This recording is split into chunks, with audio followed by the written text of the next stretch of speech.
Total 7 गाने हैं। और ये गाने कुछ बन रहे हैं, कुछ बनने बाकी है। 1 या 2 तारीख से फ्लोर पे जा रही है। जबलपुर में ही शूटिंग होगी इसकी। हाँ, जबलपुर में शूटिंग होगी। हालांकि मैंने जबलपुर में, मैं बता दूं, इनकी मैं पहली फिल्म भी एज ए विलेन किया है, हिंदी फिल्म। तभी हमारी दोस्ती इनसे हुई, तभी मैंने इनको भोजपुरी में लाया कि आप आओ। हम जबलपुर में बहुत खूबसूरत लोकेशन है, हमने मैया नर्मदा के किनारे एज ए शूटिंग किया था। और इत्तेफाक से ये लोग पॉलिटिकल भी हैं, तो उस फिल्म को एज ए मुहूर्त शॉट करने के लिए आए थे ईश्वर दास रोहिणी जी, जो आज इंतकाल कर गए हैं और विधानसभा के उस समय वर्तमान में अध्यक्ष थे 10-12 साल पहले। तो उन्होंने इनका मुहूर्त किया था। तो काफ़ी इनका लिंक है, सरकार में भी ये लोग हैं। तो हमारी इच्छा हुई इनसे कि आप तो हिंदी बना ही रहो, आप भोजपुरी फिल्मों में आओ। तो हमारी बात को इन्होंने स्वीकार किया। सबसे बड़ी संजीव जी धन्यवाद के काबिल हैं, यही कहेंगे। भाई हमारी बात को माना इन्होंने, अब इस इंडस्ट्री में आए। आज इनकी वजह से एक अच्छी फिल्म आएगी भोजपुरी इंडस्ट्री में, तो ये भी बहुत एक महत्व रखता है। और ऐसे माने हम लोगों की जोड़ी बनी रहेगी, इसमें तो दो मत है नहीं, क्योंकि घरेलू टर्म है ये नहीं। इनके पिताजी और मम्मी मुझे इनसे ज़्यादा मानते हैं। वो सिर्फ बोलते हैं, हमको पंडित जी बोलते हैं कि आप पंडित जी के शरण में जाओ, वही आदमी तुम्हारा काम करवा देगा। इतना भरोसा इनको है। तो सबसे बड़ी चीज़, मैं बहुत बड़ी बात बता देता हूँ, मैं हूँ बेबाक इंसान। इन्होंने जब पैसे की बात हमसे की तो मैं बोला आपने इतना मुझे सम्मान दे दिया कि पैसा कम पड़ गया। मैं सम्मान का भूखा हूँ, तो इनके घर से मुझे इतना सम्मान मिलता है, तो आगे भी लगता है कि हम लोग इसको कंटिन्यू करेंगे और हम लोग फिल्म बनाएंगे। और वहाँ की सरकार से भी इनकी बातचीत चल रही है, तो ऐसी कोशिश है। तो हम लोग आगे भी फिल्म जबलपुर में बनाएंगे, उस खूबसूरत लोकेशन को भोजपुरी सिनेमा में लाएंगे। पूनम जी, आदित्य जी के साथ पहला प्रोजेक्ट आपके पहले भी आपने किया है, तो क्या कहना चाहिए इनके बारे में आप? नहीं, मैं फ़र्स्ट टाइम आदित्य जी के साथ काम कर रही हूँ और उम्मीद है कि हमारी जोड़ी दर्शकों को पसंद आएगी।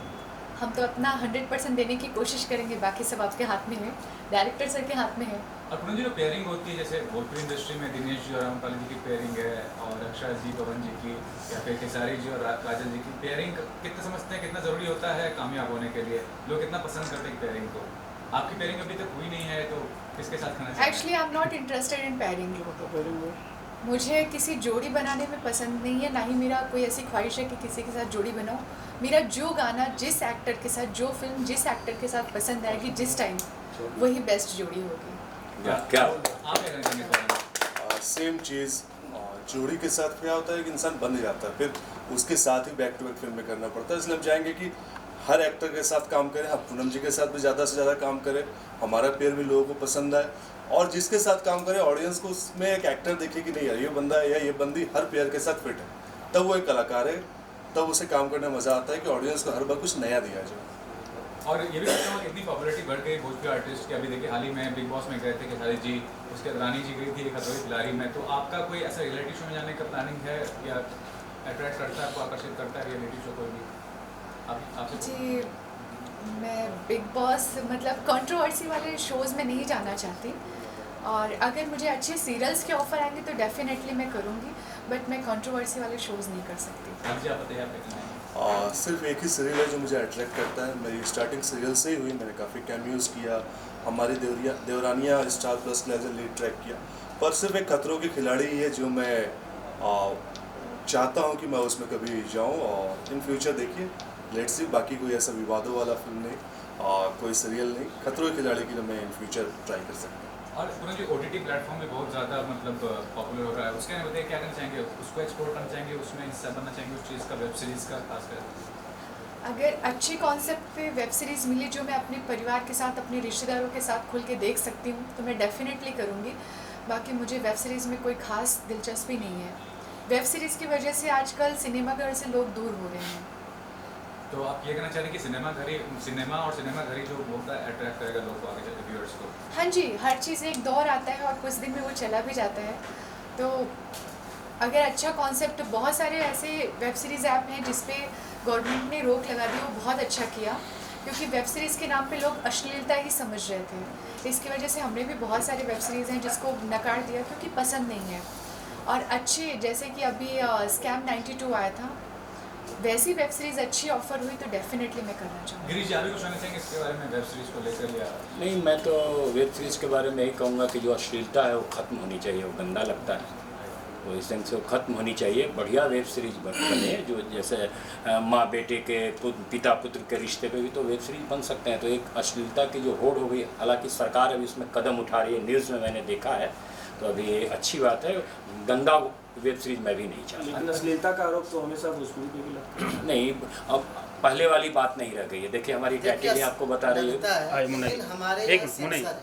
अब बोलिए जी। हम जो सीन अगर डायरेक्टर कोई क्रिएट करता है या तो राइटर कुछ लिखता है या म्यूजिक कुछ मिलता है तो हमारे ऊपर सेंसर है, फिल्म में सेंसर है। अगर सेंसर अगर ए सर्टिफिकेट देता है तो हॉल में ए वाले ही जाएंगे देखने के लिए। ऐसे तो कि छोटे बच्चे चलेंगे उनको एंट्री मिल जाएगी। तो सेंसर है, सेंसर के माध्यम से सारी चीज़ें होती है। अगर गलत है तो वो कट जाता है। और अश्लीलता तो कहीं हमारे यहाँ से ज़्यादा बॉलीवुड में है। लोग आदमी बस चश्मे के ऊपर एक कवर लगा कर रखे हैं कि ये बॉलीवुड है, निकालते हैं तो भोजपुरी है। पूनम जी, भोजपुरी में की वर्तमान स्थिति क्या है, आप क्या कहना चाहिए? मेरा मतलब विवादों से रोज लैक ऑफ एजुकेशन। अगर इसमें शिक्षा होती तो ये अपने घर के भीतर की लड़ाई को बाहर पब्लिसिटी के लिए नहीं डालते। मैं उन सबको महामूर्ख मानूंगी जो अपने पर्सनल विवादों को ऑफिशियली प्लेटफॉर्म पे ला रहे हैं। मैं उन सब सुपरस्टार एक्टर हो, एक्ट्रेस हो, सबका मैं घृणित निंदा करती हूँ। अगर आप किसी से आपका विवाद है, मेरा आदित्य से, तो मैं पर्सनली आदित्य को बोलूँगी, ना कि हमारे मीडिया के सामने, हमारे ऑडियंस के सामने बोलूँगी। ऑडियंस की नज़र में आप सब इक्वली हैं। उसकी वजह से क्या हो गया है कि अभी डिवाइड हो गए हैं। उनके फ़ैन अलग गालियाँ देते हैं, उनके फ़ैन अलग गालियाँ देते हैं। आप अपनी पर्सनल लड़ाई को यहाँ ऑफिशियली क्या बोलेंगे इसको, मीडिया में और पब्लिकली ला करके उसको गंदगी फैला रहे हैं। आप कहते हैं ना कि आप घर के बंटवारे की, घर की लड़ाई झगड़े को पब्लिकली करोगे तो वो सब गाली खा रहे हैं। लेकिन वो सुर्खियों में बने रहना चाहते हैं क्योंकि डिसलाइक भी चुप रहो, डिसलाइक भी कहीं ना कहीं पब्लिसिटी का स्टंट है। आप मानते हैं इस चीज़ को? लेकिन वो डिसलाइक किस काम का जिसमें एक को गाली मिल रही है? लेकिन आपकी सोच है ये। जी, हमारी सोच इंडिविजुअली नहीं है सर। ऐसे बहुत लोग हैं जो पर्टिकुलर किसी सुपरस्टार के फैन दूसरे सुपरस्टार को गाली दे रहे हैं, दूसरे सुपरस्टार अजीब हो रहा है। तो वो गलत है। जैसे हर कोई आजकल वो है, जैसे पीआर नहीं है, ये अपना ये रिपोर्टर नहीं है, हर कोई आर्टिस्ट आजकल हर कुछ, जैसे मैं सवाल पूछ रहा हूँ मना कर रहा है, हाँ, इसको रिपोर्टर की फुल फॉर्म नहीं मालूम होगी। तो मतलब यही चीजें हैं। नहीं, मैं ये कहूँगी कि अगर आप लोगों में कुछ मनमुटाव है, कुछ प्रॉब्लम है, तो आप उसको पर्सनली पर्दे के पीछे कर लीजिए। हमारी नज़र में ये होगा, अरे यार हमारी बात छोड़ो, इनके घर में भी मनमुटाव है। मेरी नज़र में यही आ गया कि आप लोग कॉम्पिटिटर हैं। नहीं, कमेंटर नहीं है वो, किसी अगर में ऐसे कमेंटर नहीं है, बट डिसलाइक की जो बात है, नहीं, वो आप ओपिनियन देंगे तो पता चलेगा ना। हमारी नज़र में तो ये आ गया कि भाई इन लोग में विवाद चल रहा है, जब इनमें एकता नहीं है तो हम क्या एकता इनसे क्या सीखेंगे? तो आप एक जो हीरो होता है, जस्ट अ मिनट, एक हीरो होता है, हीरोइन होता है, वो रोल मॉडल होता है। आप अपने ऑडियंस के सामने, अपनी पब्लिक के सामने एक अच्छा फेस प्रेजेंट कीजिए जिससे लोग उसे फॉलो कर सकें। ठीक है, थैंक यू। संदीप जी, आपने इतनी हिंदी फिल्में की है, भोजपुरी में आने का क्या इरादा है? किस वजह से भोजपुरी नहीं, मतलब एज ए चीफ असिस्टेंट बहुत फिल्में की हैं। और सन 12 में मैंने जय नर्मदा मैया बनाई थी। नर्मदा जी के ऊपर बनने वाला इस हिंदुस्तान के अंदर इकलौता प्रोजेक्ट है। इसके पहले बहुत लोगों ने कोशिश की, जहाँ तक मैं गिनती जानता हूँ तो 10 से 12 लोगों, बड़े लोगों को जानता हूँ जिन्होंने प्रयास किया कि नर्मदा जी पे कोई प्रोजेक्ट बनाया जाए, ठीक है। और जब भी वो शुरू हुआ है, जाने अनजाने वो बंद ही हुआ है। क्यों हुआ है ये तो मैं नहीं जानता हूँ। तो मैं ऐसा मानता हूँ कि माता जी की बड़ी असीम कृपा रही मेरे ऊपर कि मैंने ये प्रोजेक्ट उठाया, बनाया, कंप्लीट किया, रिलीज़ किया। बड़ी अपॉर्चुनिटी मेरे साथ। लेकिन जहाँ तक गिरीश भैया की बात है, उन्होंने मेरे साथ हिंदी किया तो उन्होंने कहा कि भोजपुरी करो। अभी मैं भोजपुरी में हूँ, तुमको पूरा प्लेटफॉर्म देता हूँ, इधर आओ, एज ए टेक्नीशियन अच्छे वर्कर हो, हार्ड वर्कर हो, काम कर सकते हो, चल पड़ा। बड़े भैया ने बाकी बदला दिया है, क्या रिलेशन है मेरे। यहाँ पे 4 आर्टिस्ट है, आदित्य जी, पूनम जी, गिरीश भैया और साथ में नए वाले भाई साहब, चारों फिट और हिट लंबे चौड़े। राजेश जी भी हमारे आर्टिस्ट हैं, पोस्टर में लगा राजेश जी हैं, सब लंबे विकास जी हैं, इनका परिचय करा दूं। क्या है इसका राज? सब लंबे चौड़े हैं, मतलब इसके राज के बारे में क्या बोलूँगा। ये लंबे चौड़े, इसमें मेरी गलती नहीं है। एक्चुअली कहानी देख रहे हैं ना, हम है धरती के लाल, हम है धरती के लाल, हमें धरती के लाल। कॉन्सेप्ट के हिसाब से कैरेक्टराइजेशन, मैंने जो कैरेक्टर चुने हैं तो मेरा व्यू यही रहा है कि इस कॉन्सेप्ट के हिसाब से हर कैरेक्टर परफेक्ट होना चाहिए। जैसे हमने देखा कि कॉम्प्रोमाइज नहीं होना चाहिए। हमने क्या देखा आप कि भैया के भैया है तो उनको ले लो, भैया के भैया है तो उनको ले लो, नहीं, ओपन है ना। और हमारे पास चुनने की क्षमता है, हमने चुना, हमें ऐसा लगा कि इनके साथ काम करना चाहिए। अब रही बात आगे की, तो इस काम के बाद बताऊंगा, और आप ही लोगों को बताऊंगा, किसको बताऊंगा। फिल्म कब से शूट करा और कहाँ शूट 1 अप्रैल से जबलपुर में पूरी shooting 100% Jabalpur start to finish. दर्शकों को देखने के मिलेगी जी, कब तक दर्शकों के सामने आएगी ये पिक्चर? 2.5 महीने 2.5-3 महीने के कोशिश है 15 अगस्त तक रिलीज करने की। वही और हो सकता है उससे जल्दी भी कर दें, तो डिपेंड करेगा पोस्ट प्रोडक्शन पे। जाते हुए दर्शकों को कुछ कहना चाहेंगे? आप सभी का आशीर्वाद चाहिए, बस आया हूँ भोजपुरी में, हाथ रखिए मेरे सर पे। इसके अलावा सर आपके और कौन से प्रोजेक्ट है अभी रनिंग में? अभी रनिंग में मैंने दूल्हा कंप्लीट किया, उसके बाद अभी मेरी काजल काफ़ी पॉपुलर फिल्म हुई थी, हिट हुई थी, उसका म्यूज़िक काफ़ी हिट हुआ था ब्रज सर के साथ, उनके साथ भी मेरी एक प्रोजेक्ट चल रही है बात। दोस्त से जुड़ल सनैया है, बेमिसाल खिलाड़ी है, काफ़ी सारे प्रोजेक्ट है पाइपलाइन में।